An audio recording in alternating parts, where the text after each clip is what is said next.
ST सच्ची कहानियों पर आप सभी का स्वागत है। मेरे अंदर ऐसी बातों ने जन्म ले लिया था जिसे मैं चाह कर भी नहीं निकाल पा रही थी और मुझे लोगों की बातों ने इस तरह घायल कर दिया था कि मैं अपने बारे में सोचने और समझने की ताकत को खत्म कर चुकी थी।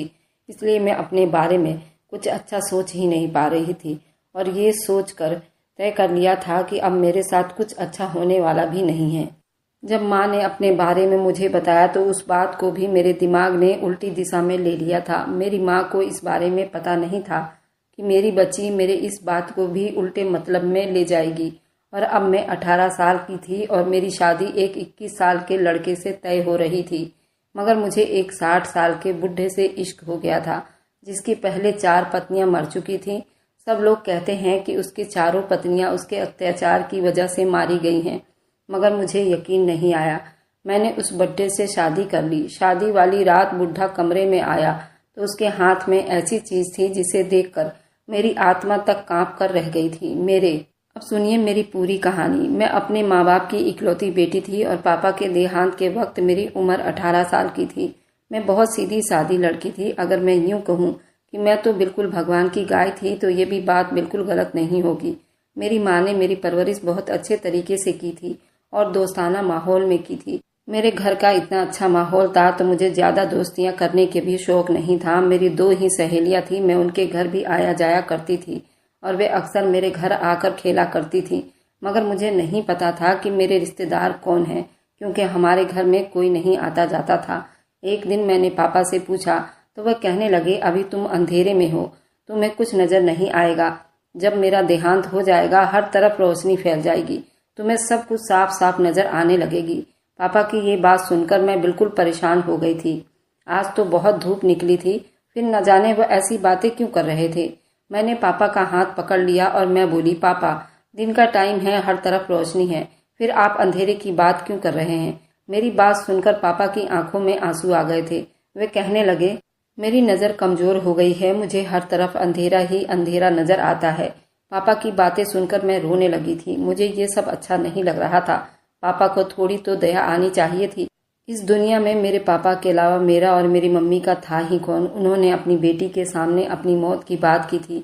मैं बहुत डर गई थी। पापा ने मेरे माथे पर चूमा था और कहने लगे, तुम भी छोटी छोटी बातों पर परेशान हो जाती हो, चुप करो, कुछ नहीं हुआ मुझे।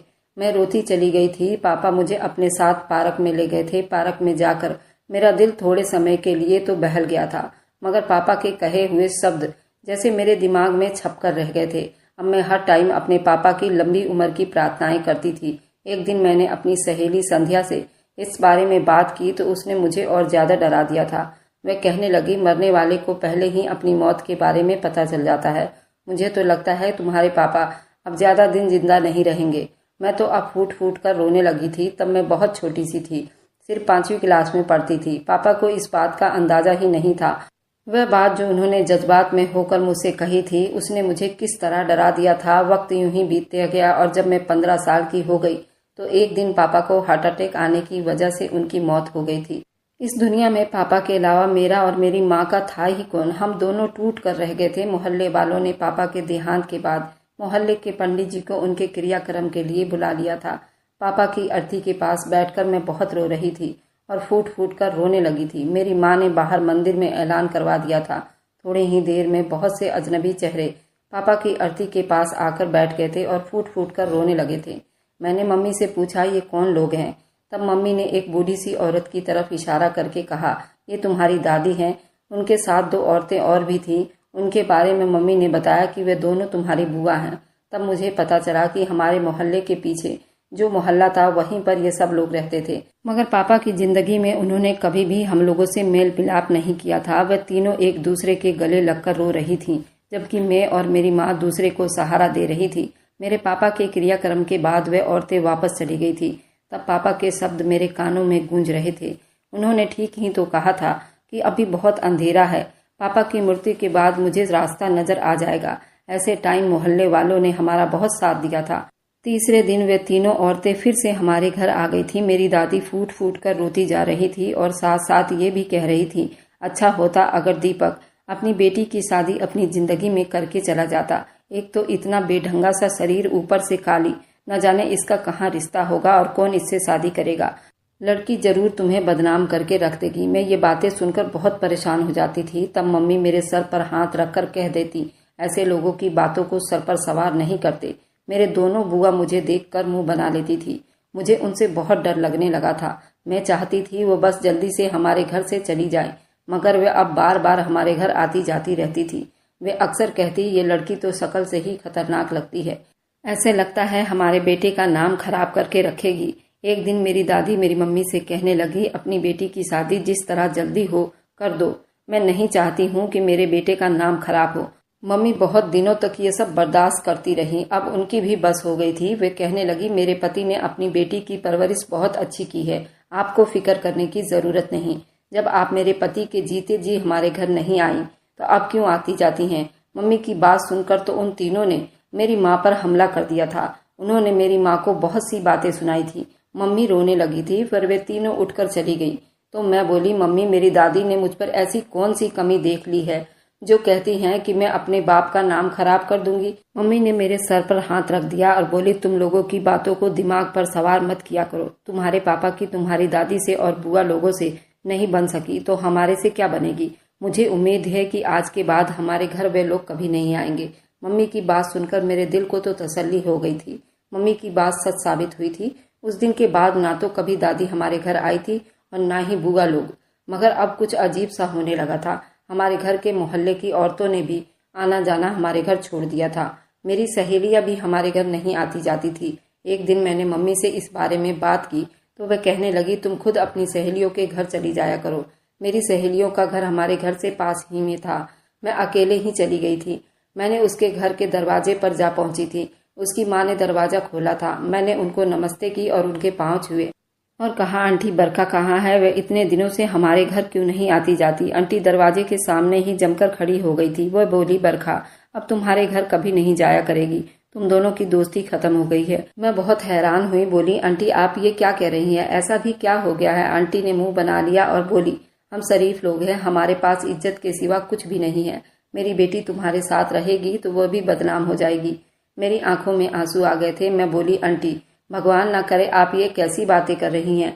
आंटी कहने लगी, मैं तो साफ साफ कह रही हूँ। तुम्हारी दादी सबको कहती फिर रही है कि तुम कोई ना कोई गुल खिलाकर रहोगी। इस वजह से हमने अपनी बेटी को तुमसे दूर कर लिया है। और मैं ज्यादा कुछ नहीं कह सकी थी, इसलिए रोती हुई अपने घर आ गई थी। मम्मी ने मुझे देखा तो कहने लगी, क्या हुआ बेटी, तुम रो क्यों रही हो? मैंने मम्मी को सारा किस्सा बताया। उनको बहुत गुस्सा आया था। वह कहने लगी, भगवान की धुतकार होगी उन लोगों पर, उन औरतों पर जो मेरी मासूम बेटी के पीछे हाथ धोकर लग गई हैं।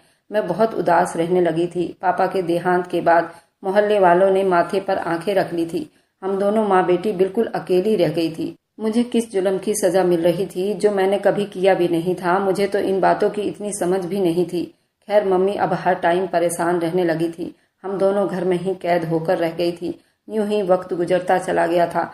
अब मोहल्ला इस तरह घुटन भरा हो गया था। यहाँ पर ज्यादा रहना नामुमकिन सा लगने लगा था। मम्मी ने मेरी आंखों की उदासी महसूस की तो वह घर से बाहर जाने लगी थी। मैंने उनसे पूछा था कि आप कहाँ गई थी? तो वह कहती हैं कि मैं एक काम से गई थी। करीब एक हफ्ते के बाद मम्मी मेरे पास आ गई और कहने लगी, बेटी अपना सामान पैक करो, हम इस घर को और इस मोहल्ले को छोड़कर जा रहे हैं। मम्मी हम कहाँ जाएंगे? मम्मी ने मेरे सर पर हाथ रख दिया था और बोली, बेटी संध्या, भगवान इस जमीन पर जितने लोग हैं उन सब के लिए हैं। इसलिए भगवान ने हमें रास्ता दिखाया है। हमें कहीं ना कहीं तो रहने का ठिकाना मिल ही जाएगा। फिर हम दोनों वे घर छोड़कर दूसरे शहर में शिफ्ट हो गए थे। मम्मी ने ये घर किराए पर ले लिया था। ये घर छोटा सा 2 कमरों का एक किचन और फिर बाथरूम, छोटा सा आंगन भी था। मैं एक दिन मम्मी से बोली, हम इस घर में क्यों शिफ्ट हुए हैं? तब मम्मी कहने लगी, मुझे लोगों की बातों से बहुत डर लगने लगा था। वहाँ हर कोई तुम्हें बदनाम करने लगा था, इसलिए हम यहाँ आ गए हैं। मैं चुप रही। मम्मी को इस बात का पता कहाँ था। जो बातें मैं कई सालों से सुनती आ रही थी, उस बात ने तो मेरे दिमाग पर एक गहरा छाप छोड़ दिया था। वह मोहल्ला बदलने से तो कभी नहीं जाता। वे बातें मुझे इस तरह तकलीफ दे रही थी। मुझे खुद ही लगने लगा था मुझे ऐसा कुछ जरूर होगा जिससे मेरे माँ बाप का नाम खराब हो जाएगा। मैं अपने माँ बाप की इज्जत खराब कर दूंगी। शायद मेरे माथे पर यही सब लिखा हुआ था। मैं इन बातों से पीछा छुड़ाने की कोशिश किया करती थी, मगर जब आईना देखती तो लोगों के शब्द मुझे याद आ जाते थे। एक दिन मम्मी सब्जी लेने घर से बाहर गई हुई थी, जबकि मैं अपने घर में बैठी हुई थी। तभी हमारे घर के दरवाजे पर किसी की आने की आहट हुई।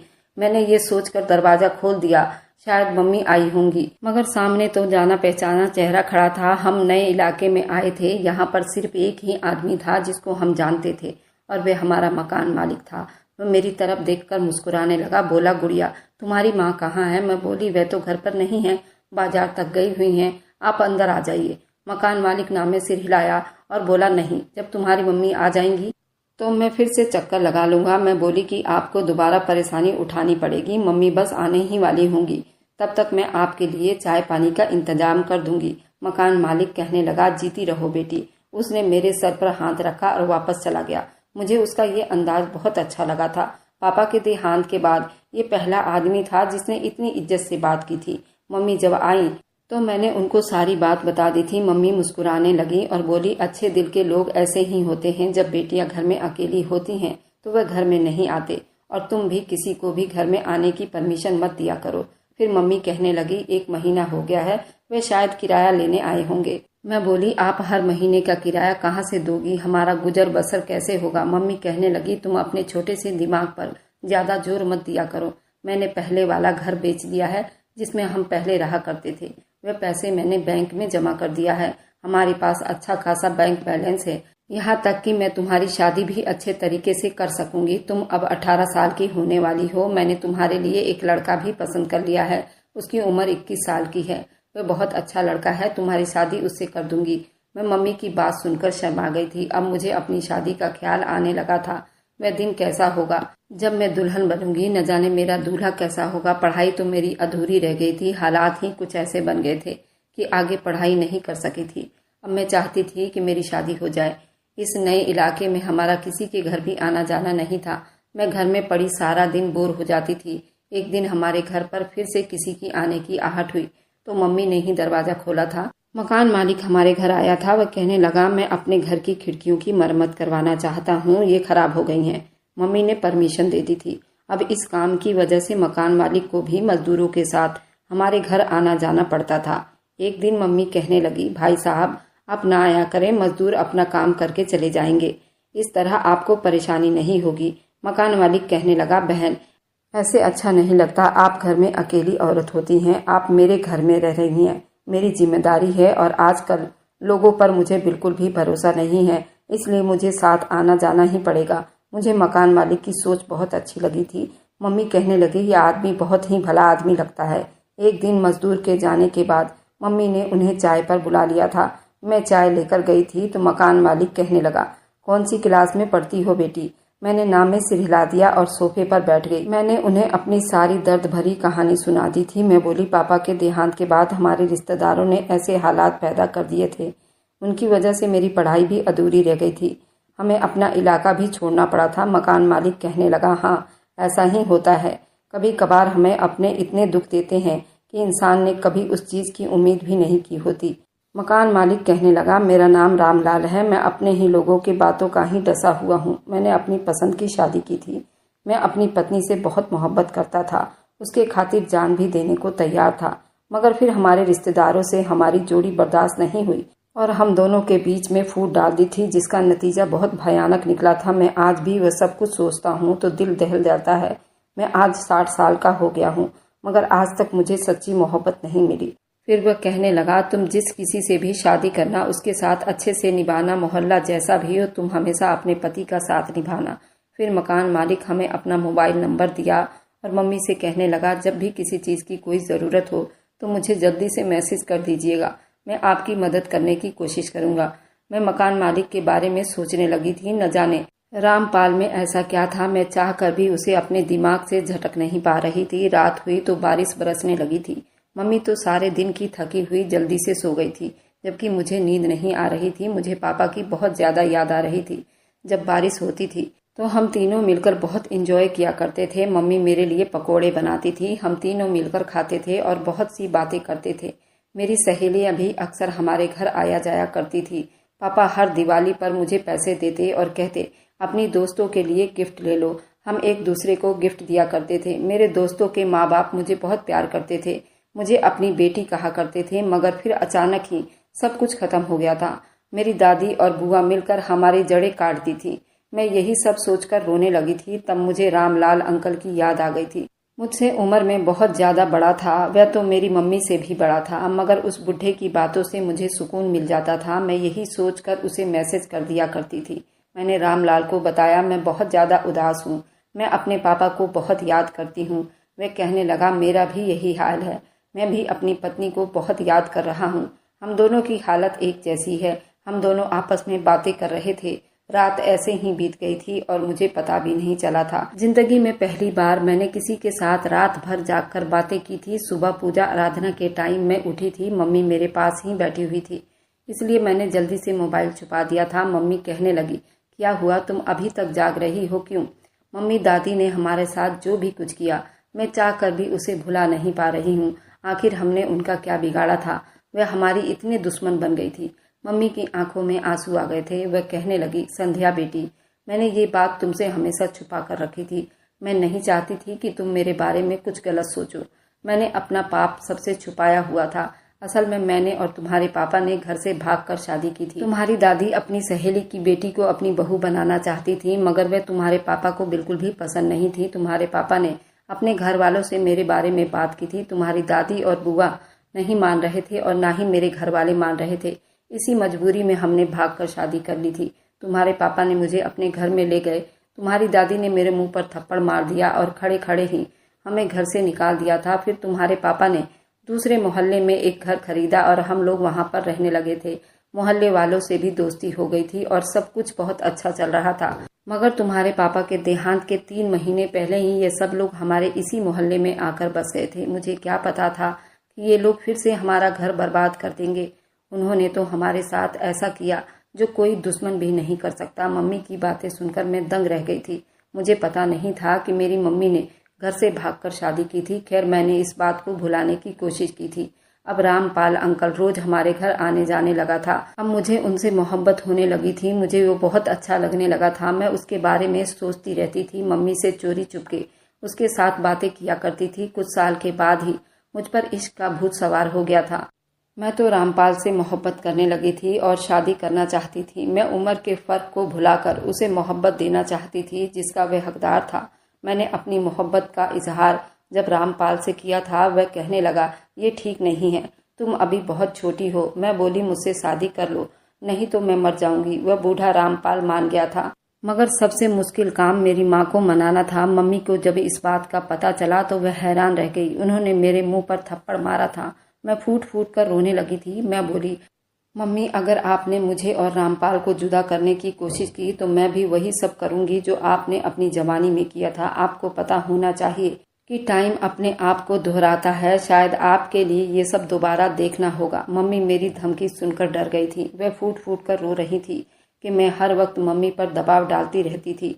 मम्मी ने मोहल्ले वाले से जब उस बूढ़े रामलाल के बारे में और जानकारी निकाली तो सब ने ही मना कर दिया और कहने लगी कि जानबूझकर अपनी बेटी को गड्ढे में मत फेंकना, नहीं तो उसका भी बूढ़ा वही हाल करेगा जो उसने अपनी पहली 4 पत्नियों के साथ किया था। मम्मी ये बात सुनकर ही परेशान हो गई थी। वे कहने लगी, 4 पत्नियां, और मोहल्ले की औरतें कहने लगी, उस बूढ़े की पहले 4 पत्नियां मर चुकी हैं, मगर इस बूढ़े की हर पत्नी के मरने के बाद वह पहले से भी ज्यादा जवान हो जाता है। अब उसकी उम्र 60 साल की है, मगर वह कहीं से भी 60 साल का नजर नहीं आता। मैंने ये सब बातें सुन ली थी। मैं बोली, जो मर्जी हो जाए, मैं शादी तो करूंगी रामलाल से ही। मम्मी बहुत रोई थी। उन्होंने मेरे आगे हाथ जोड़ दिए थे। मम्मी ने मुझे बार बार कहा, मैं तुम्हारे लिए इतना नौजवान और हैंडसम लड़का ढूंढा है, उसकी उम्र 21 साल की है, तुम बस रामलाल को अपने दिल से निकाल दो। शायद मैं उनकी बात मान भी लेती, मगर मैंने कई साल अपने बारे में जो कुछ सुना था उसके बाद मुझे यही लगने लगा था कि मेरे माथे पर लिखा यही है कि मैं बेहया और बेशरम हूँ और अपने माँ बाप का नाम खराब कर दूंगी। मैंने मम्मी की कोई भी बात नहीं मानी थी। फिर मैंने जिद में आकर शादी कर ली थी। दुल्हन बनी, बहुत खुश लग रही थी। ऐसे लगता था जैसे मुझे दुनिया की जहाँ खुशी मिल गई हो।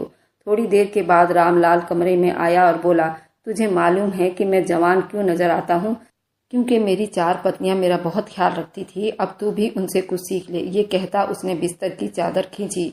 मेरी नज़र नीचे पड़ते ही मेरी जान निकल गई थी, क्योंकि वहाँ बूढ़ा का मैं हक्का बक्का बैठी रामलाल को देखने लगी थी। मैं बोली, ये सब क्या है? रामलाल मुस्कुराकर बोला, ये बहुत काम की चीज़ है। मेरे पास हमेशा जवान रहने का एक बहुत बड़ा टोटका है।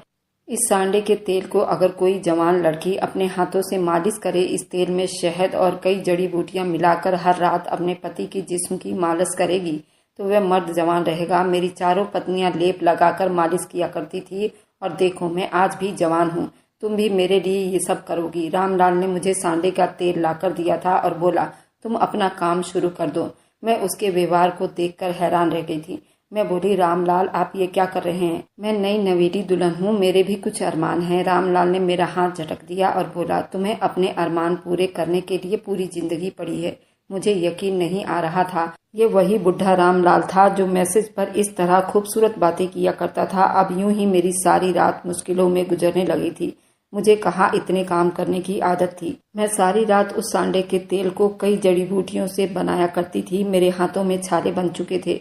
सुबह हुई तो रामलाल मुस्कुराकर बोला, तैयार हो जाओ, आज तुम्हें बहुत से लोग देखने आएंगे। मैंने रामलाल की बात मान ली थी, जबकि मैं इस तरह थकी हुई थी, जी कर रहा था मैं सो जाऊं। खैर हमारे घर बहुत से लोग आए थे जो रामलाल से यही बात बार बार पूछ रहे थे, वैद्य जी आपकी पत्नी की उम्र कितनी है? रामलाल बता रहा था, अभी वो 18-19 की होगी। फिर रामलाल आने वाले मेहमान को दूसरे कमरे में ले जाता। रामलाल ये काम तो किसी नौकरानी से भी करवा सकता था, मगर फिर भी वह सांडे का तेल मुझसे ही क्यों बनवाया करता था। शादी के रात रामलाल ने मुझसे कहा था कि तुम सांडे की तेल से मेरे पूरे बदन की मालिश किया करोगी, मगर उसने मुझसे एक बार भी मालिश नहीं करवाई थी।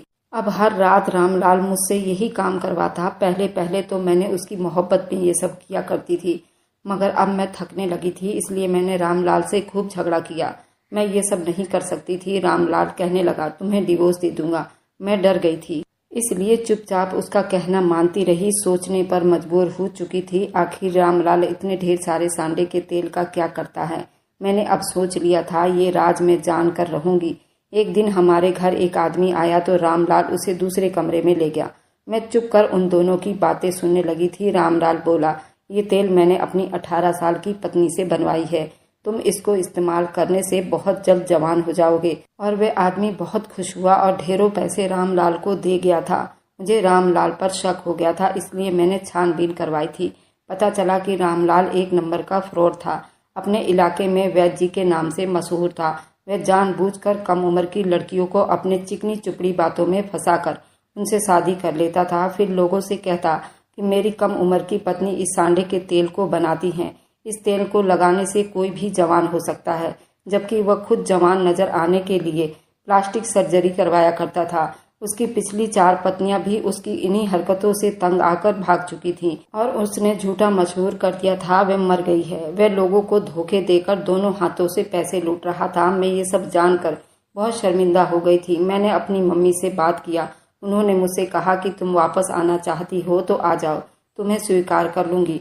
मैं वहां से भाग आई थी। मम्मी ने उस बूढ़े का घर छोड़कर दूसरा मकान किराए पर ले लिया था। मैंने उस बूढ़े से डिवोर्स भी ले ली थी। मेरी माँ मुझसे गले मिलकर बहुत रोई थी। अब मैं अक्सर सोचती हूँ कि अगर मेरी दादी ने मेरे बारे में इतनी गलत बातें मशहूर ना की होती, मैं कभी भी इस घर से भागने का सोच भी नहीं सकती थी। ये सारा सच है। जमाने के लोगों की सोच और अफवाहें इंसान की जिंदगी पर बहुत ज्यादा असर छोड़ देती है। इसलिए किसी के बारे में कुछ भी कहने से पहले 100 बार सोचना चाहिए। ये भी तो हो सकता है कि आपकी बातों की वजह से किसी की जिंदगी खराब हो जाए। आपको तो कोई फर्क नहीं पड़ेगा, लेकिन उसकी जिंदगी तो तबाह होकर और बर्बाद हो जाएगी। अगर आपको आज की कहानी पसंद आई है तो वीडियो को जरूर लाइक कीजिएगा और अपने दोस्तों के साथ शेयर भी कीजिएगा। और हाँ, अगर आपने अभी तक हमारे चैनल को सब्सक्राइब नहीं किया है तो जरूर सब्सक्राइब कर लीजिए। मिलते हैं हम अपनी कल की एक नई दिलचस्प कहानी के साथ। मुझ पर सदा अपना प्यार और स्नेह बनाए रखें। सभी को मेरा प्यार भरा नमस्कार दोस्तों।